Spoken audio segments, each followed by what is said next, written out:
কলেজের ছুটিতে গ্রামে গেলাম বন্ধুর বাড়ি ঘুরতে। যেতে যেতেই সন্ধ্যা হয়ে যায়। সন্ধ্যা পেরোতেই এক গ্রামের রাস্তা দিয়ে যাচ্ছিলাম। দেখলাম এক দাদু আমাকে কী যেন বলছে। আমি থমকে দাঁড়ালাম। এই যে ছেলে, যাবে কোথায়?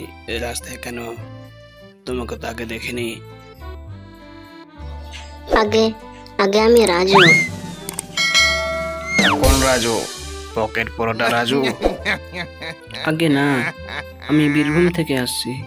কামালের বাড়ি যাব। এই গ্রামেই তার বাড়ি। হ্যাঁ, ঠিক আছে ঠিক আছে, তুমি এখন যাও। এ রাস্তায় থেকো না, এ রাস্তাটি ভালো না। আমি আর কোনো কথা না বলে সেখান থেকে চলে গেলাম, আর দাদুও চলে গেল। অবশেষে আমি কামালের বাড়ি চলে আসলাম।